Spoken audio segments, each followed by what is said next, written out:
Greetings, Cosmic Travelers. It's J. Fitzpatrick Malden, the fantasy and science fiction writer from Atlanta, Georgia, and I'm excited to talk to you guys today. This is my ongoing video journal, and whether anybody actually watches these videos or not is really beside the point. The whole point of me creating these is actually for me to be able to order my thoughts and maybe create a few short videos out of the cogent things that I actually say. So in these videos, we talk about what things that I've been thinking about over the past couple of weeks when it comes to writing. And then of course, upcoming projects and how those fit into the greater whole. So right now we're going through a transition. So today is Sunday. Tomorrow will be Monday, and I will actually be revisiting book 3 of the Foundry series to begin the editing process, which is going to be a lot because it is a very big book. But the reason this has been a little weird and what I've been doing to be able to get back to it is I've been thinking about the book today. I have been listening to the soundtrack that I made for the book, kind of going back through the outline so that I can find my way back to the Foundry. So what have I been working on for the past few months? So a few years ago, I wrote a book called The Foundry. It's a hard science fiction novel about coming of age. A kid that's 5 years old goes off into space on a mission with his parents. They go make first contact. 18 years later, things don't go as planned. The main character, spoiler alert, ends up having to give up part of his body in order to get this battleship made by a godlike alien entity to be able to go save his friends. Now, the second book in the series is already out, and yes, book 1 has a happy ending. The second book is out, and man, I have been very, very pleased with the results of the second one. It's only been out a little over a month now. And so far, we've only got 5 ratings on it.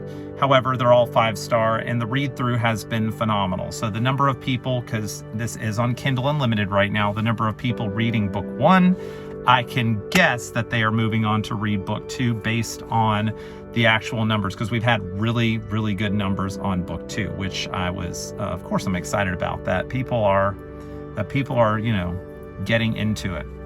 And so book 3, we were definitely going to come back to it, and I knew that, and I had written it before book 2 was even released. I kind of felt like I needed to finish book 3 before I released book 2 because of, and we'll get to that in a minute, it's this thing I call the matrix model of storytelling. But we'll be going back to book 3 here starting Monday. I'll be going back to the edits. In the time period, though, between, I took a break for a few months, and I decided to kind of go with a bit of a, not a few months, really like a month and a half, to go with this crazy idea that has been rolling around in my head for quite, well, not quite a while, but probably about a year. And so the whole game lit RPG space is kind of having a bit of a heyday with people like Matt Denneman and Dungeon Crawler Carl. And if you haven't been following that, he's gone, he has a traditional publishing deal now for for not the audio portion of his works, but the print portions of his work. And that has just been absolutely huge for him. Fuzzy Door Productions, which is the company that Seth MacFarlane, so Family Guy, American Dad, The Orville, all that, the company that they own, they have bought or are looking at the rights to Dungeon Crawler Carl to turn into a TV show or a movie. So all of that is to say, Game Lit's kind of getting, and Lit RPG is kind of getting a bit of a heyday. And so I went, you know what, this genre seems a lot of fun. I always wanted to make a video game, and that's actually kind of how I got into writing, is I thought that I wanted to make video games, and then I decided that was way too much work. And so there's a part of me that's like, well, what the hell, let's give it a shot. So in between book 2 being finished and me working on book 3 and kind of taking a break between that, because I like to finish writing a book, do a few edits on it, and then just leave it cold for, 8 to 10 weeks, then come back to the story with fresh eyes to do my final edits before it goes to the copy editor or beta readers or any of that. And so in that time period between, I decided to write a new book. And so I started working on a Lit RPG, and I've written the first 7 chapters of it. Now, one of the reasons I was nervous to take a step away is because I didn't want the Foundry to fade in my head. And so one of the devices I actually use as a means to get back to my universe are the soundtracks that I collect for every book that I write. So every novel that I write, I go on, I'm the weird guy that uses Amazon Music instead of Spotify. But so I go on my Amazon Music and I start building a playlist, and I pick songs, not necessarily scene by scene, but at least chapter or groups of chapters together, such that have the feeling, the vibes, the emotions of what I'm trying to convey in that particular sequence. And I find things that are close. They're not always a perfect match. However, I'm pretty good at picking out music for these sorts of things. So if you ever want to check those out, I actually have them up on my website. And I also now have them on my Discord channel. So I'm building a Discord community around my writing. I have all of those playlists there as well. And so all of that is to say, I created this soundtrack. Well, I wanted to get the ideas out for the Lit RPG first before going back to book 3. And so what I did is I wrote the first 7 chapters. I built a lot of the story systems, did a lot of the sketches, built characters, and I even created a soundtrack for at least the first half of that book. And so completed that on Friday, sent it to my wife because she is one of my gut check readers, not necessarily an alpha reader or beta reader, but like gut check, like read this and how does it make you feel? Give me your first impressions. And we'll come back to that. But I've been nervous over the past couple days that I'm going to be able to make it back to the Foundry. And I'm out today shopping. That's why I'm in the car, and I decided to get these thoughts out quick. But I'm out today shopping, doing the normal grocery thing for the week. And I realize how important it is to build pathways back to the worlds that you are writing. And so I've always been a write one story or one universe at a time kind of person. There's a lot of writers that can skip back and forth, but I don't see it that way.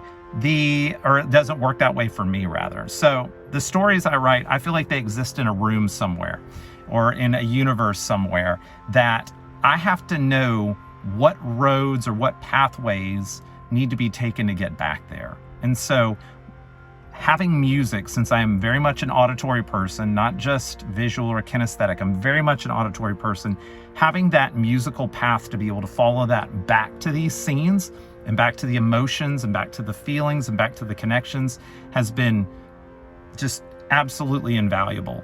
And today I'm driving in the car and I'm going out doing the normal shopping thing for the family for the week.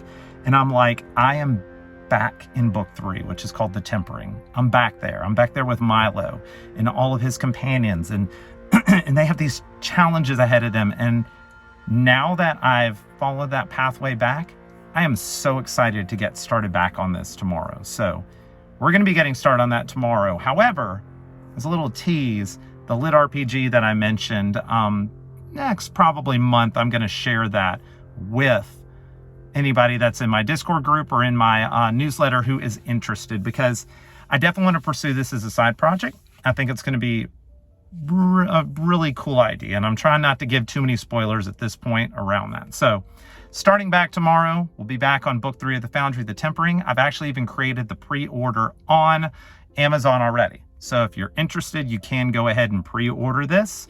I've set it for like September of next year. It will get released before then, most likely. However, I still have to go through these final revisions. It still needs to go to a beta group, and I've got a copy editor that is going to go through it, of course, and all the typesetting and formatting. However, I don't see any reason why September 2025 it would not be out. In the interim, though, you will get another book in the Foundry universe. And so Ground Control to Major Thomas is going to be coming out in March. So right now I have the date is March 13th. We are still getting the official final cover art, but the book is done. It's ready to go. And if you want to go check that out, that is my space heist. It exists within the Foundry universe, but back here in the Sol system, instead of being out where Milo and the rest of the Vasco da Gama's crew is at and dealing with the Foundry, it has to do with people who were left behind here. And basically they're space miners down on their luck who are given an opportunity to make a ton of money by stealing an electric car floating around in space. However, things aren't quite what they seem. So it's a bit of a political drama.